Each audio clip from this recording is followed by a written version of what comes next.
नमस्कार दोस्तों, इस वीडियो में आप सभी का बहुत बहुत स्वागत है। तो देखिए, इस वीडियो में हम लोग देखेंगे कि आरआरबी एनटीपीसी में किस टाइप के प्रश्न पहले पूछे जा चुके हैं। ठीक है, ये जो सेशन है इसमें राज्य व्यवस्था से संबंधित क्वेश्चन हम लोग देखेंगे, पॉलिटी से रिलेटेड क्वेश्चन देखेंगे। ठीक है, तो चलिए देर न करते हुए क्वेश्चन की शुरुआत करते हैं। चलिए क्वेश्चन देखिए, भारत के किस राष्ट्रपति को मिसाइल मैन के रूप में जाना जाता है? भारत के किस राष्ट्रपति को मिसाइल मैन के रूप में जाना जाता है? तो करेक्ट आंसर क्या हो जाएगा? Doctor APJ Abdul Kalam. Doctor APJ Abdul Kalam. ठीक है, चलिए अगला क्वेश्चन देखते हैं।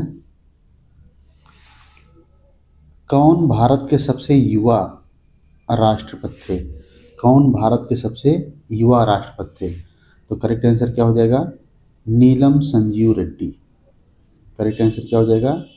नीलम संजीव रेड्डी। अगला क्वेश्चन देखिए, भारत के राष्ट्रपति बनने से पहले किसे भारत रत्न पुरस्कार से सम्मानित किया गया था? भारत के राष्ट्रपति बनने से पहले किसे भारत रत्न पुरस्कार से सम्मानित किया गया था? तो करेक्ट आंसर क्या हो जाएगा? यस राधा कृष्णन। यस राधा कृष्णन। ठीक है, और ये पहले उपराष्ट्रपति भी थे। भारत के पहले उपराष्ट्रपति कौन थे? यस राधा कृष्णन। ठीक है, चलिए अगला क्वेश्चन देखते हैं। भारत के संविधान के अनुसार राज्यसभा का पदेन सभापति कौन होता है? राज्यसभा का पदेन सभापति कौन होता है? तो उपराष्ट्रपति, यानी वाइस प्रेसिडेंट ऑफ इंडिया। ठीक है, राज्यसभा का पदेन सभापति होते हैं उपराष्ट्रपति। ठीक है, अगला क्वेश्चन देखते हैं। भारत के उपराष्ट्रपति का चुनाव कौन करता है? भारत के उपराष्ट्रपति का चुनाव कौन करता है? तो करेक्ट आंसर क्या हो जाएगा? संसद के दोनों सदनों के सदस्य, यानी लोकसभा और राज्यसभा दोनों सदनों के सदस्य उपराष्ट्रपति का चुनाव करते हैं। अगला क्वेश्चन देखिए, भारत में दूसरा उच्च संवैधानिक पद कौन सा है? भारत में दूसरा उच्च संवैधानिक पद कौन सा है? तो पहला तो हम लोग सभी लोग जानते हैं कि प्रेसिडेंट होता है, राष्ट्रपति, और दूसरा कौन सा हो जाएगा? उपराष्ट्रपति हो जाएगा। ठीक है, अगला क्वेश्चन देखिए, भारत की संसद में शामिल होते हैं। ठीक है, भारत की संसद में शामिल होते हैं। तो भारत की संसद में कौन कौन शामिल होता है? राष्ट्रपति, लोकसभा और राज्यसभा, ये तीनों जो है मिलकर क्या बनाते हैं? संसद का निर्माण करते हैं। ठीक है, संसद। अगला क्वेश्चन देखिए, वार्षिक वित्तीय विवरण। वार्षिक वित्तीय विवरण जिसे बजट के भाग के रूप में प्रस्तुत किया जाता है, भारतीय संविधान के किस अनुच्छेद के अंतर्गत आता है? वार्षिक वित्तीय विवरण जिसे बजट के भाग के रूप में प्रस्तुत किया जाता है, भारतीय संविधान के किस अनुच्छेद के अंतर्गत आता है? तो करेक्ट आंसर क्या हो जाएगा? अनुच्छेद 112। ठीक है, अनुच्छेद 112 इसका करेक्ट आंसर हो जाएगा। ठीक है, आइए अगला क्वेश्चन देखते हैं। स्वतंत्र भारत की पहली निर्वाचित संसद कब अस्तित्व में आई? स्वतंत्र भारत की पहली निर्वाचित संसद कब अस्तित्व में आई? तो करेक्ट आंसर क्या हो जाएगा? 1992। 1992 इसका करेक्ट आंसर हो जाएगा। क्वेश्चन देखिए, भारतीय संविधान के अनुसार यदि संसद के किसी भी सदन का कोई सदस्य सदन की अनुमति के बिना कितने दिनों की अवधि तक सभी बैठकों में अनुपस्थित रहता है तो सदन उसकी सीट को रिक्त घोषित कर सकता है? ठीक है, तो 60 दिन। अगर जो 60 दिन कोई लगातार अनुपस्थित रहेगा, ठीक है, तो सदन उसकी सीट को रिक्त घोषित कर सकता है।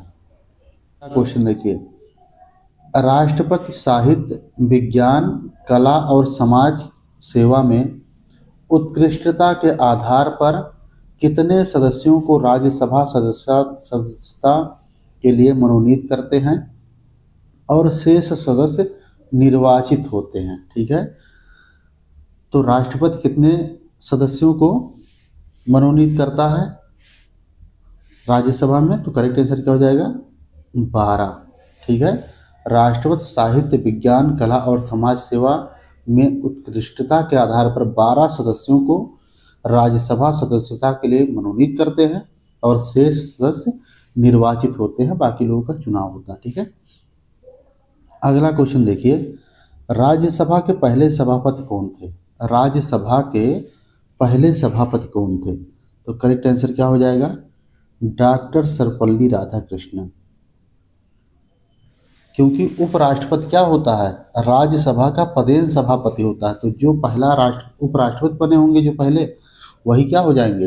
राज्यसभा के पहले सभापति हो जाएंगे। ठीक है, किसी धन विधेयक के लोकसभा में पारित होने के बाद राज्यसभा उस विधेयक को अधिकतम कितने दिनों के भीतर लोकसभा को लौटा सकती है? किसी धन विधेयक के लोकसभा में पारित होने के बाद राज्यसभा उस विधेयक को अधिकतम कितने दिनों के भीतर लोकसभा को लौटा सकती है? तो करेक्ट आंसर क्या हो जाएगा?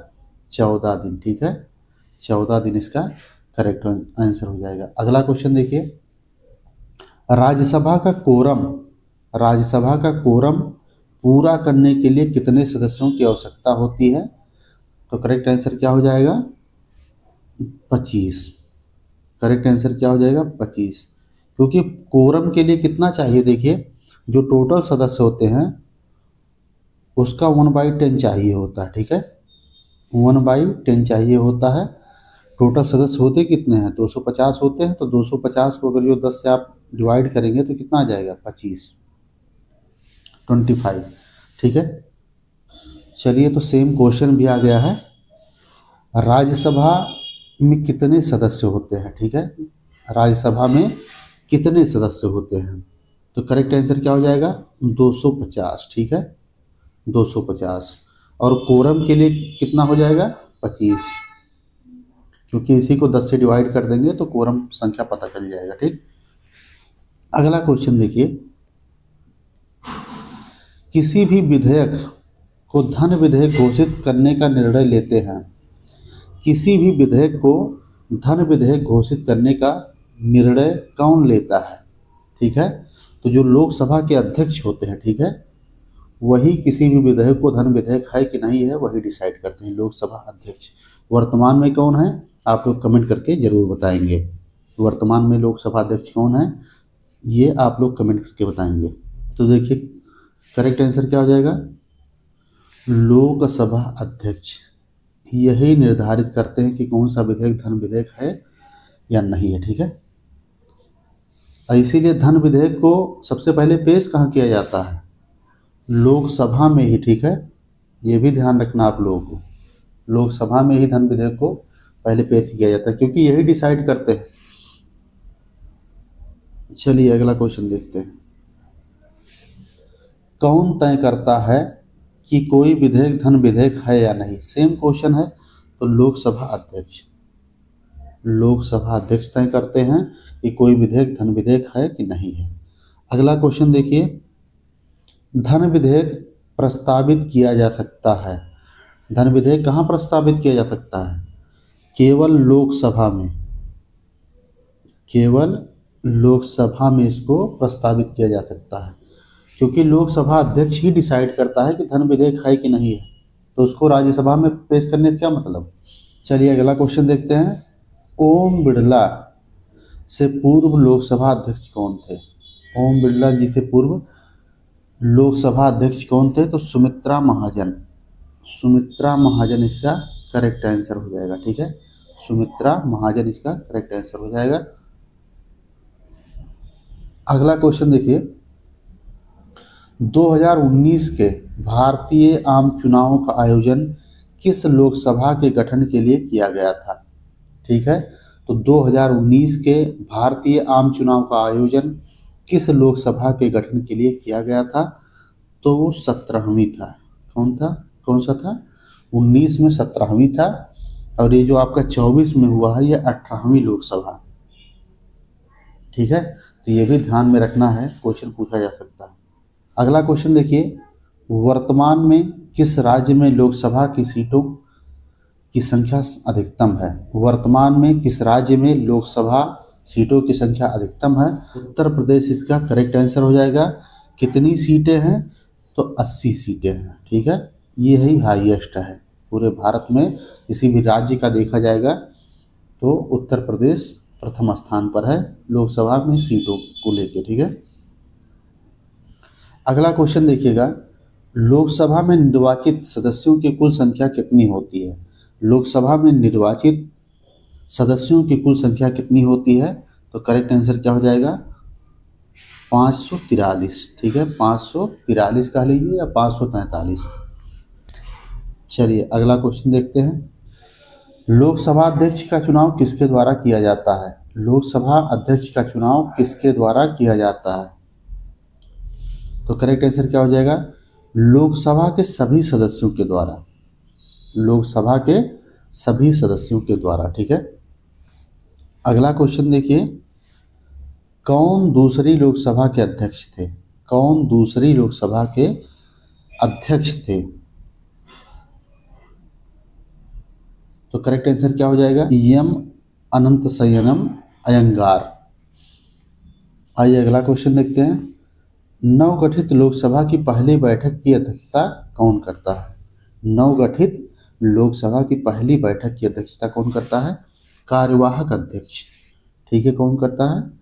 कार्यवाहक अध्यक्ष, क्योंकि अध्यक्ष का चुनाव तो बाद में होता है, तो कार्यवाहक अध्यक्ष अध्यक्षता करता है। अगला क्वेश्चन देखिए, 16वीं लोकसभा के अध्यक्ष का नाम क्या था? 16वीं लोकसभा के अध्यक्ष का नाम क्या था? तो सुमित्रा महाजन हो जाएगा। ठीक है, सुमित्रा महाजन हो जाएगा। आइए अगला क्वेश्चन देखते हैं, संघ के मंत्रिपरिषद में कितने मंत्री शामिल किए जा सकते हैं? संघ के मंत्रिपरिषद में कितने मंत्री शामिल किए जा सकते हैं? तो करेक्ट आंसर क्या हो जाएगा? लोकसभा के कुल सदस्यों का 15%। लोकसभा के कुल सदस्यों का 15% यानी 15%। ठीक है, चलिए अगला क्वेश्चन देखते हैं, संसदीय प्रणाली में राष्ट्रपति द्वारा विधायी, न्यायिक एवं आपातकालीन शक्तियों का उपयोग वास्तव में किसकी सलाह पर किया जाता है?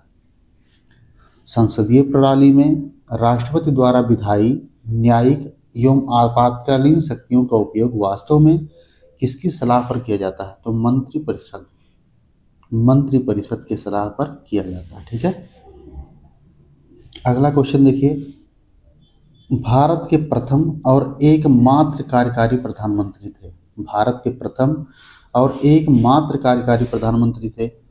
करेक्ट आंसर क्या हो जाएगा? गुलजारी लाल नंदा। गुलजारी लाल नंदा। अगला क्वेश्चन देखिए, भारतीय संविधान में केंद्र एवं राज्य दोनों में संसदीय लोकतंत्र के रूप में शासन की संरचना का प्रावधान किया गया है। ठीक है, तो संघीय, संघीय। ठीक है, भारतीय संविधान में केंद्र एवं राज्य दोनों में संसदीय लोकतंत्र के रूप में शासन की संघीय संरचना का प्रावधान किया गया है। ठीक है, अगला क्वेश्चन देखिए, भारत के उप प्रधानमंत्री 1977 से 1979 तक कौन थे? भारत के उप प्रधानमंत्री 1977 से 1979 तक कौन थे? करेक्ट आंसर क्या हो जाएगा? जगजीवन राम। ठीक है, जगजीवन राम। अगला क्वेश्चन देखिए, भारत के संविधान का कौन सा अनुच्छेद राज्यपाल की नियुक्ति से संबंधित है? भारत के संविधान का कौन सा अनुच्छेद राज्यपाल की नियुक्ति से संबंधित है? बहुत इंपॉर्टेंट है, याद कर लीजिएगा इसको। अनुच्छेद 155, अनुच्छेद 155। और राज्यपाल की नियुक्ति करता कौन है? तो राष्ट्रपति महोदय करते हैं, ये भी ध्यान में रखना है। ठीक है, अगला क्वेश्चन देखिए, किसे भारतीय संविधान के अनुच्छेद 161 के तहत क्षमा दान देने की शक्ति प्रदान की गई है? ठीक है, किसे भारतीय संविधान के अनुच्छेद 161 के तहत क्षमा दान देने की शक्ति प्रदान की गई है? तो करेक्ट आंसर क्या हो जाएगा? राज्यपाल महोदय को। ठीक, वहीं पे बात किया जाए तो अनुच्छेद 72, इसमें राष्ट्रपति महोदय को शक्ति दी गई है किसी को क्षमा दान करने की। ठीक है, अनुच्छेद 72 के अनुसार राष्ट्रपति महोदय को क्षमादान की शक्ति प्राप्त है, और वहीं पर 161 राज्यपाल जी को प्राप्त है। ठीक है, अगला क्वेश्चन देखिए, भारतीय संविधान के अनुच्छेद 170 के अनुसार प्रत्येक राज्य की विधानसभा में से अधिक नहीं और से कम सदस्य नहीं होंगे जो राज्य में प्रादेशिक निर्वाचन क्षेत्रों से प्रत्यक्ष निर्वाचन द्वारा चयनित होंगे। ठीक है, तो देखिए मैक्सिमम कितने हो सकते हैं? 500 और मिनिमम 60। यही दिया है भारतीय संविधान के अनुच्छेद 170 के अनुसार प्रत्येक राज्य की विधानसभा में ठीक है, 500 से अधिक नहीं और 60 से कम सदस्य नहीं होंगे जो राज्य में प्रादेशिक निर्वाचन क्षेत्र में प्रत्यक्ष निर्वाचन द्वारा चयनित होंगे। ठीक है, अगला क्वेश्चन देखिए, भारतीय संविधान का कौन सा अनुच्छेद संघ राज्य क्षेत्रों के लिए उच्च न्यायालयों से संबंधित है? भारतीय संविधान का कौन सा अनुच्छेद संघ राज्य क्षेत्रों के लिए उच्च न्यायालयों से संबंधित है? तो अनुच्छेद 241 हो जाएगा, अनुच्छेद 241। अगला क्वेश्चन देखिए, उच्च न्यायालय की रिट जारी करने की शक्ति के अंतर्गत उल्लिखित है, यानी किसके अंतर्गत, किस अनुच्छेद के अंतर्गत उल्लिखित है? उच्च न्यायालय पूछा, हाई कोर्ट। ठीक है, उच्च न्यायालय की रिट जारी करने की शक्ति किस अनुच्छेद के अंतर्गत उल्लिखित है? तो हाई कोर्ट की बात हो रही है तो अनुच्छेद 226 हो जाएगा। ठीक है, अनुच्छेद 226 हो जाएगा। वहीं अगर जो सुप्रीम कोर्ट की बात होती तो अनुच्छेद 32 के तहत हो जाता। ठीक है, अनुच्छेद 32 सुप्रीम कोर्ट, अनुच्छेद 226 हाई कोर्ट। ठीक है, ये दोनों ध्यान रखना है। अगला देखिए, भारतीय संविधान का कौन सा अनुच्छेद उच्च न्यायालयों के न्यायाधीशों द्वारा शपथ या प्रतिज्ञान से संबंधित है? भारतीय संविधान का कौन सा अनुच्छेद उच्च न्यायालयों के न्यायाधीशों द्वारा शपथ या प्रतिज्ञान से संबंधित है? तो अनुच्छेद 219। ये 2 बार क्वेश्चन पूछा गया है। ठीक है, और ये मेंस में पूछा गया है CBT 2 में। ठीक है, दोनों बार। अगला क्वेश्चन देखिए, जिला और सत्र न्यायालय न्यायाधीश किसके सीधे नियंत्रण के अधीन कार्य करते हैं? जिला और सत्र न्यायाधीश किसके सीधे नियंत्रण के अधीन कार्य करते हैं? तो राज्य के उच्च न्यायालय, यानी जो उस राज्य का हाई कोर्ट होगा, ठीक है, उसके अधीन। अगला क्वेश्चन देखिए, भारत के उच्चतम न्यायालय का आदर्श वाक्य क्या है? भारत के उच्चतम न्यायालय यानी सुप्रीम कोर्ट का आदर्श वाक्य क्या है? तो करेक्ट आंसर क्या हो जाएगा? यतो धर्मस्ततो जयः, यतो धर्मस्ततो जयः। अगला क्वेश्चन देखिए, भारत के उच्चतम न्यायालय की प्रथम महिला न्यायाधीश कौन थी? भारत के उच्चतम न्यायालय की प्रथम महिला न्यायाधीश कौन थी? ठीक है, तो करेक्ट आंसर क्या हो जाएगा? एम फातिमा बीबी, एम फातिमा बीबी। ठीक है, करेक्ट आंसर हो जाएगा। अभी देखिए हाल ही में इनका देहांत हो गया है। ठीक है, तो आपको ध्यान रखना है क्योंकि यहाँ से क्वेश्चन निश्चित तौर पे बन सकता है। अगला क्वेश्चन देखिए, वर्तमान परिसर से पहले भारत का उच्चतम न्यायालय कहाँ से संचालित किया जाता था? वर्तमान परिसर से पहले भारत का उच्चतम न्यायालय कहाँ से संचालित किया जाता था? तो करेक्ट आंसर क्या हो जाएगा? संसद भवन से, संसद भवन से। अगला क्वेश्चन देखिए, नवंबर 2020 के अनुसार भारत में उच्च न्यायालयों की कुल संख्या कितनी थी? नवंबर 2020 के अनुसार भारत में उच्च न्यायालयों यानी हाई कोर्ट की कुल संख्या कितनी थी? तो करेक्ट आंसर कितना हो जाएगा? 25। ठीक है।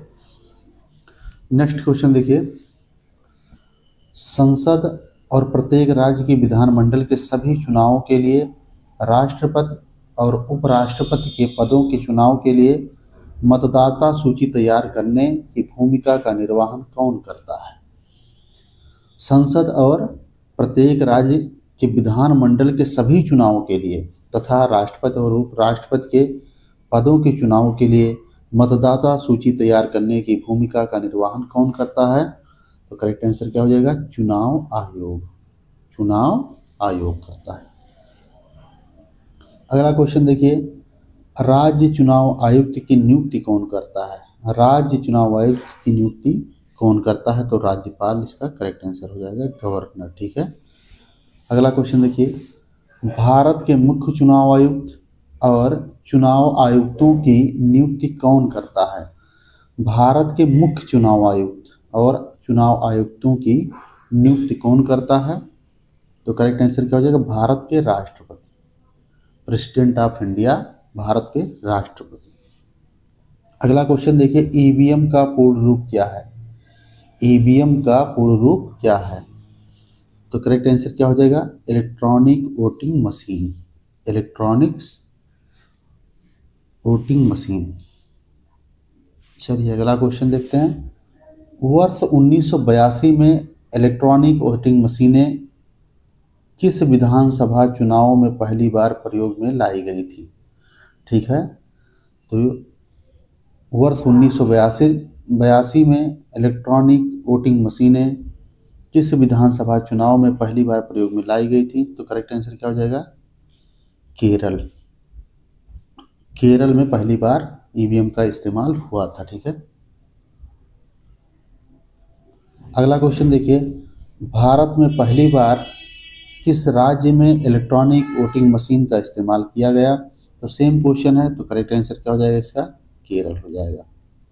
अगला क्वेश्चन देखिए, भारतीय निर्वाचन आयोग के अनुसार 2020 तक भारत में मतदान करने हेतु न्यूनतम आयु कितनी है? भारतीय निर्वाचन आयोग के अनुसार 2020 तक भारत में मतदान करने हेतु न्यूनतम आयु कितनी है? तो करेक्ट आंसर क्या हो जाएगा? 18 ईयर्स, 18 वर्ष। ठीक है। अगला क्वेश्चन देखिएगा, भारत का प्रथम मुख्य चुनाव आयुक्त कौन थे? ठीक है। भारत का प्रथम मुख्य चुनाव आयुक्त कौन थे? तो करेक्ट आंसर क्या हो जाएगा? सुकुमार सेन। Sukumar Sen correct answer. अगला क्वेश्चन देखिए, भारतीय चुनाव आयोग की स्थापना कब की गई थी? भारतीय चुनाव आयोग की स्थापना कब की गई थी? ठीक है। तो करेक्ट आंसर क्या हो जाएगा? 25 जनवरी 1950। 25 जनवरी 1950। अगला क्वेश्चन देखिए, नीति आयोग का गठन 2015 को भारतीय योजना आयोग को समाप्त करके उसके स्थान पर किया गया था। ठीक है। नीति आयोग का गठन 1 जनवरी, ठीक है, 1 जनवरी 2015 को भारतीय योजना आयोग को समाप्त करके उसके स्थान पर किया गया था। ठीक है। तो नीति आयोग का गठन कब किया गया था? 1 जनवरी 2015 को। ठीक है। अगला क्वेश्चन देखिए, भारत की केंद्र सरकार द्वारा भारतीय योजना आयोग को कब भंग किया गया था? भारत की केंद्र सरकार द्वारा भारतीय योजना आयोग को कब भंग किया गया था? तो करेक्ट आंसर क्या हो जाएगा? 2014 में। ठीक है।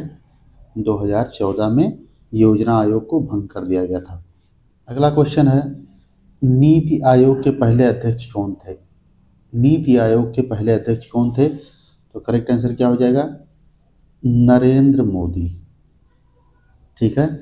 नरेंद्र मोदी जी जो है पहले अध्यक्ष हो जाएंगे, क्योंकि जो नीति आयोग जो बना है इसके अध्यक्ष कौन होते हैं? प्रधानमंत्री होते हैं, वर्तमान प्रधानमंत्री। इसी तरीके से योजना आयोग भी था। योजना आयोग के भी जो अध्यक्ष होते थे वो प्रधानमंत्री ही होते थे। तो अगर जो योजना आयोग का पूछ लिया जाए कि पहले अध्यक्ष कौन, तो पंडित जवाहरलाल नेहरू जी हो जाएंगे। ठीक है, चलिए अगला क्वेश्चन देखते हैं।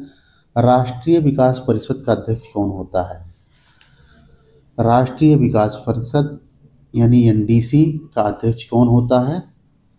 तो भारत के प्रधानमंत्री। ठीक है, प्रधानमंत्री, भारत के प्रधानमंत्री। अगला क्वेश्चन देखिए, भारतीय संविधान का कौन सा अनुच्छेद पंचायतों के लेखाओं की संपरीक्षा से संबंधित है? भारतीय संविधान का कौन सा अनुच्छेद पंचायतों के लेखाओं की संपरीक्षा से संबंधित है? तो करेक्ट आंसर क्या हो जाएगा? 243 जे, 243 जे। अगला क्वेश्चन देखिए, भारतीय संविधान का कौन सा भाग पंचायतों से संबंधित है? भारतीय संविधान का कौन सा भाग पंचायतों से संबंधित है? करेक्ट आंसर क्या हो जाएगा? भाग 9। ठीक है, भाग 9 किससे संबंधित है? पंचायतों से संबंधित है। अगला क्वेश्चन देखिए, भारतीय संविधान का कौन सा अनुच्छेद पंचायत की शक्तियों, प्राधिकार और उत्तरदायित्वों से संबंधित है? भारतीय संविधान का कौन सा अनुच्छेद पंचायत की शक्तियों, प्राधिकार और उत्तरदायित्वों से संबंधित है? तो करेक्ट आंसर क्या हो जाएगा? 243 जी, 243 जी। अगला क्वेश्चन देखिए, भारतीय संविधान के किस संशोधन द्वारा भारतीय संविधान के भाग 9 जोड़ा गया था? अभी हम लोगों ने देखा भाग 9 किससे संबंधित है? पंचायती राज से। ठीक है, भाग 9 किससे संबंधित है? पंचायती राज से। अब क्वेश्चन पूछा है, भारतीय संविधान के किस संशोधन द्वारा भारतीय संविधान में भाग 9 जोड़ा गया? तो ये 73वें, ठीक है, 73वें संविधान संशोधन के द्वारा भाग 9 को जोड़ा गया था। ठीक है, अगला क्वेश्चन देखिए, अनुच्छेद 243 सी किससे संबंधित है? अनुच्छेद 243 सी किससे संबंधित है? तो पंचायत की संरचना से, पंचायतों की संरचना से। ठीक है, अगला क्वेश्चन देखते हैं, किस समिति की रिपोर्ट में भारत में 3 टियर पंचायती राज प्रणाली की अनुशंसा की गई थी?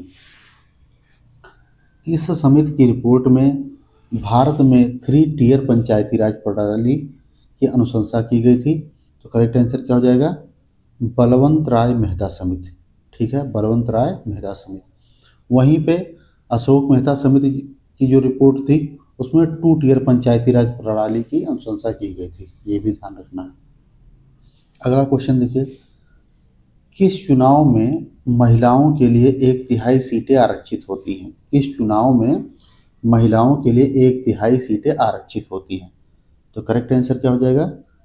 पंचायती राज। करेक्ट आंसर क्या हो जाएगा? पंचायती राज। अगला क्वेश्चन है, पंचायती राज संस्था की स्थापना करने वाला पहला भारतीय राज्य कौन सा था? पंचायती राज संस्था की स्थापना करने वाला पहला भारतीय राज्य कौन सा था? तो करेक्ट आंसर क्या हो जाएगा?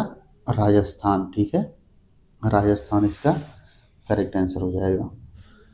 नेक्स्ट क्वेश्चन देखिए, भारतीय संविधान के अनुसार पंचायत सदस्य होने के लिए आवश्यक आयु कितनी है? भारतीय संविधान के अनुसार पंचायत सदस्य होने के लिए आवश्यक आयु कितनी है? 21 साल। इसका करेक्ट आंसर क्या हो जाएगा? 21 साल।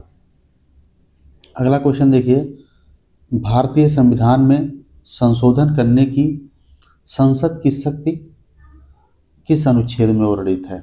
भारतीय संविधान में संशोधन करने की संसद की शक्ति किस अनुच्छेद में वर्णित है? तो करेक्ट आंसर हो जाएगा 368, अनुच्छेद 368, 368। ठीक है, अगला क्वेश्चन देखिए, जम्मू एवं कश्मीर पुनर्गठन विधेयक 2019 गृह मंत्री श्री अमित शाह द्वारा राज्यसभा में पेश किया गया था। संसद के इस अधिनियम को राष्ट्रपति की मंजूरी कब मिली?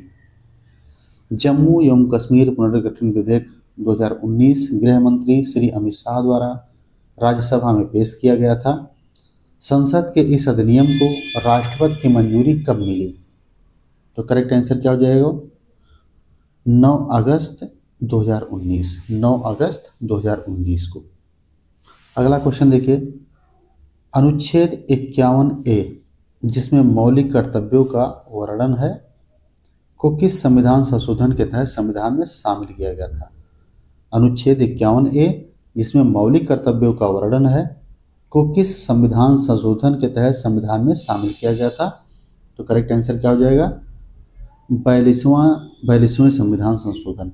ठीक है, और ये किससे संबंधित है, किस भाग से संबंधित है मौलिक कर्तव्य? तो ये भाग 4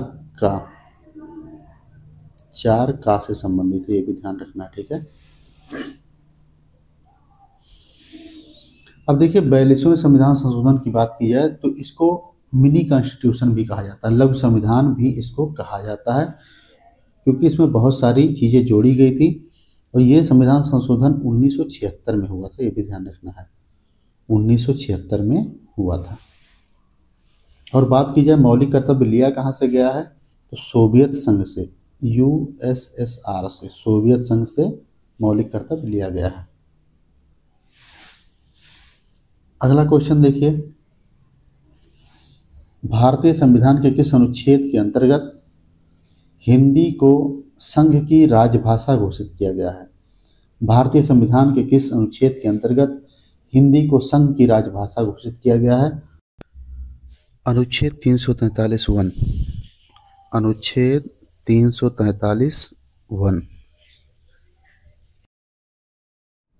अगला क्वेश्चन देखिए, भारतीय संविधान के किस अनुच्छेद के अंतर्गत भारत के महान्यायवादी की नियुक्ति होती है? भारतीय संविधान के किस अनुच्छेद के अंतर्गत भारत के महान्यायवादी की नियुक्ति होती है? तो करेक्ट आंसर क्या हो जाएगा? अनुच्छेद 76, आर्टिकल 76। ठीक है, नेक्स्ट क्वेश्चन देखिए, ये सब बहुत इंपॉर्टेंट क्वेश्चन है, बार बार पूछे जाते हैं एग्जाम्स में। अगला देखिए, भारत के नियंत्रक एवं महालेखा परीक्षक, जिसको कैग बोला जाता है, ठीक है, का सामान्य कार्यकाल कितने वर्ष का होता है? भारत के नियंत्रक एवं महालेखा परीक्षक कैग का सामान्य कार्यकाल कितने वर्षों का होता है? तो करेक्ट आंसर क्या हो जाएगा? 6 वर्षों के लिए। अगर जो एक क्वेश्चन यहाँ से और भी बनता है, किस अनुच्छेद से संबंधित है भारत के नियंत्रक एवं महालेखा परीक्षक, किस अनुच्छेद से संबंधित है? तो 148। ठीक है, करेक्ट आंसर क्या हो जाएगा? 148। ठीक है, चलिए अगला क्वेश्चन देखते हैं, भारत का राष्ट्रीय वृक्ष कौन सा है? भारत का राष्ट्रीय वृक्ष कौन सा है? तो बरगद हो जाएगा। ठीक है, बरगद हो जाएगा भारत का राष्ट्रीय वृक्ष। आपको कमेंट करके बताना है बरगद का साइंटिफिक नेम क्या होता है, बरगद का साइंटिफिक नेम बताना है। अगला क्वेश्चन देखिए, जन गण मन को संविधान सभा द्वारा आधिकारिक रूप से भारत के राष्ट्रगान के रूप में कब स्वीकार किया गया था? जन गण मन को संविधान सभा द्वारा आधिकारिक रूप से भारत के राष्ट्रगान के रूप में कब स्वीकार किया गया था? तो करेक्ट आंसर क्या हो जाएगा? 24 जनवरी 1950, 24 जनवरी 1950। अब देखिए, इसको याद रखने के लिए आप ध्यान रख सकते हैं, क्योंकि संविधान जो लागू हुआ था पूर्णतः वो 26 जनवरी 1950 को लागू हुआ था। ठीक है, और ये इसको स्वीकार कब किया गया? तो 24 को किया गया। तो यहाँ से रिलेट करके आप याद कर सकते हैं। ठीक है, ये 2 दिन पहले ही स्वीकार किया गया था। अगला क्वेश्चन देखिए, विशाल गिलहरी जायंट स्क्वायरल किस राज्य की राजकीय पशु है? विशाल गिलहरी किस राज्य की राजकीय पशु है? तो करेक्ट आंसर क्या हो जाएगा? महाराष्ट्र की। ठीक है, महाराष्ट्र। अगला क्वेश्चन देखिए, अंडमान निकोबार द्वीप का राजकीय पक्षी कौन सा है? अंडमान निकोबार द्वीप का राजकीय पक्षी कौन सा है? तो उड पिजन। ठीक है, उड पिजन क्या करेक्ट आंसर हो जाएगा। अगला क्वेश्चन देखिए, भारतीय संविधान का अनुच्छेद 315 किससे संबंधित है? भारतीय संविधान का अनुच्छेद 315 किससे संबंधित है? तो करेक्ट आंसर क्या हो जाएगा? यूपीएससी और एसपीएससी से, यूपीएससी और एसपीएससी की स्थापना से। ठीक है, भारतीय संविधान का अनुच्छेद 315 संबंधित है। अगला क्वेश्चन देखिए, कौन सी समिति भारत में कर सुधारों से संबंधित है? कौन सी समिति भारत में कर सुधारों से संबंधित है? तो करेक्ट आंसर क्या हो जाएगा? राजा चेलैया समिति, राजा चेलैया समिति। नेक्स्ट क्वेश्चन देखिए, 1960 में तत्कालीन बॉम्बे राज्य को वर्तमान महाराष्ट्र और कौन सा राज्य बनाने के लिए विभाजित किया गया था? तो करेक्ट आंसर क्या हो जाएगा? गुजरात। ठीक है, गुजरात। ये कब की बात है? 1960, ध्यान रखिएगा, 1960 में। ठीक है, अगला क्वेश्चन देखिए, आरटीआई अधिनियम कब प्रभावी हुआ? आरटीआई अधिनियम कब प्रभावी हुआ था? ठीक है, तो करेक्ट आंसर क्या हो जाएगा? अक्टूबर 2005, अक्टूबर 2005 में प्रभावी हुआ था आरटीआई अधिनियम। अगला क्वेश्चन देखिए, भारत के संविधान के किस अनुच्छेद के खंड 2 के अनुसार भारत के राष्ट्रपति भारत के मुख्य न्यायाधीश की नियुक्ति करते हैं? भारत के संविधान के किस अनुच्छेद के खंड 2 के अनुसार भारत के राष्ट्रपति भारत के मुख्य न्यायाधीश की नियुक्ति करते हैं? तो करेक्ट आंसर क्या हो जाएगा? अनुच्छेद 124, अनुच्छेद 124। अगला क्वेश्चन देखते हैं, संविधान के अनुच्छेद जो राज्य के नीति निर्देशक तत्वों में से एक को प्रतिष्ठापित करता है, में यह निर्दिष्ट किया गया है कि राज्य ग्राम पंचायतों का संगठन करने के लिए कदम उठाएगा और उन्हें ऐसी शक्तियां और प्राधिकार प्रदान करेगा जो उन्हें स्वायत्त शासन की इकाइयों के रूप में कार्य करने योग्य बनाने के लिए आवश्यक हो। ठीक है, तो करेक्ट आंसर क्या हो जाएगा? अनुच्छेद 40 की बात कर रहा है। ठीक है, ग्राम पंचायतों का गठन। ठीक है, अनुच्छेद 40। नेक्स्ट क्वेश्चन देखिए, भारतीय संविधान का कौन सा अनुच्छेद नागरिकों के लिए एक समान सिविल संहिता से संबंधित है? भारतीय संविधान का कौन सा अनुच्छेद नागरिकों के लिए एक समान सिविल संहिता से संबंधित है, यानी यूनिफॉर्म सिविल कोड की बात कर रहा है? तो आर्टिकल 44 यानी अनुच्छेद 44 हो जाएगा। ठीक है, अगला क्वेश्चन देखिए, भारतीय संविधान के अनुच्छेद 89 के एक प्रावधान के अनुसार राज्यसभा का पदेन सभापति कौन होगा? भारतीय संविधान के अनुच्छेद 89 के अनुसार एक प्रावधान के अनुसार राज्यसभा का पदेन सभापति कौन होगा? तो भारत के उपराष्ट्रपति, भारत के उपराष्ट्रपति। भारतीय संविधान में मूल कर्तव्यों को शामिल करने की अनुशंसा करने वाली स्वर्ण सिंह समिति का गठन किस प्रधानमंत्री ने किया था? भारतीय संविधान में मूल कर्तव्यों को शामिल करने की अनुशंसा करने वाली स्वर्ण सिंह समिति का गठन किस प्रधानमंत्री ने किया था? तो करेक्ट आंसर क्या हो जाएगा? इंदिरा गांधी। ठीक है, इंदिरा गांधी। नेक्स्ट क्वेश्चन, भारतीय राज्य के राज्यपाल का एक राज्य से दूसरे राज्य में स्थानांतरण भारत के द्वारा होता है। राज्य के राज्यपाल का एक राज्य से दूसरे राज्य में स्थानांतरण भारत के राष्ट्रपति द्वारा होता है। किसके द्वारा होता है? भारत के राष्ट्रपति द्वारा होता है। एक क्वेश्चन और जनरली पूछा जाता है, राज्यपाल की नियुक्ति कौन करता है, यानी गवर्नर की नियुक्ति कौन करता है? तो उसका भी करेक्ट आंसर क्या हो जाएगा? राष्ट्रपति। अगला क्वेश्चन देखिए, भारतीय संविधान के किस अनुच्छेद के अनुसार 14 वर्ष से कम आयु के किसी भी बालक को किसी कारखाने या खान में काम करने के लिए या किसी अन्य खतरनाक नियोजन में नियुक्त नहीं किया जाएगा? भारतीय संविधान के किस अनुच्छेद के अनुसार 14 वर्ष से कम आयु के किसी बालक को किसी कारखाने या खान में काम करने के लिए या किसी अन्य खतरनाक नियोजन में नियुक्त नहीं किया जाएगा? इसका करेक्ट आंसर क्या हो जाएगा? अनुच्छेद 24। अनुच्छेद 24, ठीक है।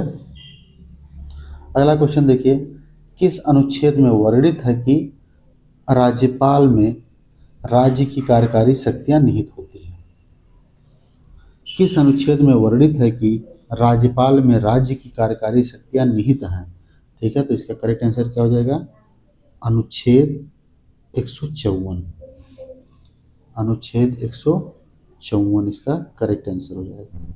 अगला क्वेश्चन देखिए, संविधान का कौन सा अधिनियम शहरी स्थानीय निकायों की संरचना और जनादेश के लिए एक सामान्य अवसंरचना प्रदान करता है ताकि वह स्थानीय स्वशासन के प्रभावी लोकतांत्रिक इकाइयों के रूप में कार्य कर सकें? संविधान के कौन सा अधिनियम शहरी स्थानीय निकायों की संरचना और जनादेशों के लिए एक सामान्य अवसंरचना प्रदान करता है ताकि वह स्थानीय स्वशासन की प्रभावी लोकतांत्रिक इकाइयों के रूप में कार्य कर सकें? करेक्ट आंसर क्या हो जाएगा? 74वां संशोधन अधिनियम 1992। 74वां संशोधन अधिनियम 1992। मौलिक कर्तव्यों को भारतीय संविधान में किस संशोधन द्वारा जोड़ा गया था? मौलिक कर्तव्यों को भारतीय संविधान में किस संशोधन द्वारा जोड़ा गया था? तो इसका करेक्ट आंसर क्या हो जाएगा? 42वें संविधान संशोधन, ठीक है। 1976 42वां संविधान संशोधन के तहत मौलिक कर्तव्यों को भारतीय संविधान में जोड़ा गया था, वो भी भाग 4 में, ठीक है। अनुच्छेद की बात की जाए तो 51A, ठीक है। अगला क्वेश्चन देखिए, मूल अधिकारों के हनन के मामलों में भारतीय संविधान के इनमें से किस अनुच्छेद के तहत भारत के उच्चतम न्यायालय में सीधे याचिका दायर की जा सकती है?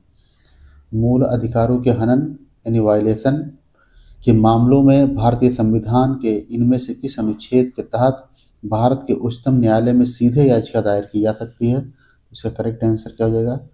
आर्टिकल 32, अनुच्छेद 32।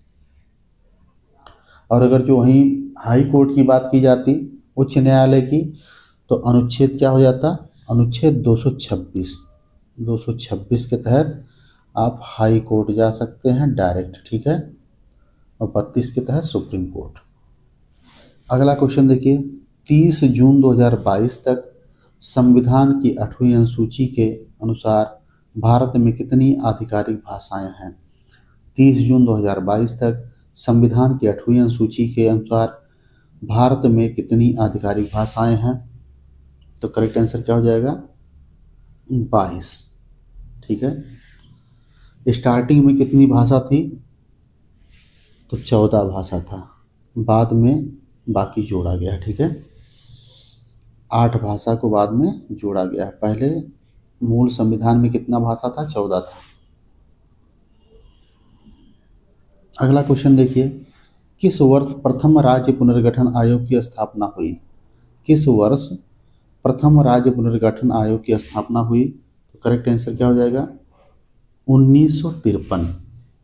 1953 इसका करेक्ट आंसर हो जाएगा। अगला क्वेश्चन देखिए, भारतीय संविधान के तहत नगर पालिका क्षेत्र वार्ड समितियों का गठन आवश्यक है। ऐसी प्रत्येक नगर पालिका की जनसंख्या कितनी होनी चाहिए? भारतीय संविधान के तहत नगर पालिका क्षेत्र में वार्ड समितियों का गठन आवश्यक है। ऐसी प्रत्येक नगर पालिका की जनसंख्या कितनी होनी चाहिए? 3 लाख या उससे अधिक, ठीक है। 3 लाख या उससे अधिक। अगला क्वेश्चन देखिए, भारतीय संविधान का अनुच्छेद 21 किससे संबंधित है? भारतीय संविधान का अनुच्छेद 21 किससे संबंधित है? प्राण एवं दैहिक स्वतंत्रता का संरक्षण। प्राण एवं दैहिक स्वतंत्रता का संरक्षण। अगला क्वेश्चन देखिए, खंड यानी ब्लॉक पंचायत समिति के अध्यक्ष का चयन किसके द्वारा किया जाता है? खंड यानी ब्लॉक पंचायत समिति के अध्यक्ष का चयन किसके द्वारा किया जाता है? समिति के सदस्यों द्वारा। समिति के सदस्यों द्वारा। भारत में किस प्रकार की सरकार है? भारत में किस प्रकार की सरकार है? तो करेक्ट आंसर क्या हो जाएगा? संसदीय है। ठीक है, संसदीय है। अगला क्वेश्चन देखिए, भारतीय संविधान में मौलिक यानी मूल कर्तव्यों की सूची में 11वें मौलिक कर्तव्य को किस वर्ष शामिल किया गया था? ठीक है, तो इसका करेक्ट आंसर क्या हो जाएगा? 2002। ठीक है, 2002 में। नेक्स्ट क्वेश्चन देखिए, संविधान अधिनियम 1992 में किस संशोधन के अंतर्गत पंचायती राज संस्थाओं को संवैधानिक स्थिति प्राप्त हुई? संविधान अधिनियम 1992 में किस संशोधन के अंतर्गत पंचायती राज संस्थाओं को संवैधानिक स्थिति प्राप्त हुई? तो करेक्ट आंसर क्या हो जाएगा इसका? 73वां संशोधन। 73वां संशोधन 1992। नेक्स्ट क्वेश्चन देखिएगा, भारतीय संविधान के किस अनुच्छेद में भारत के महान्यायवादी से संबंधित प्रावधान दिए गए हैं? भारतीय संविधान के किस अनुच्छेद में भारत के महान्यायवादी से संबंधित प्रावधान दिए गए हैं? तो इसका करेक्ट आंसर क्या हो जाएगा? अनुच्छेद 76, अनुच्छेद 76, महान्यायवादी।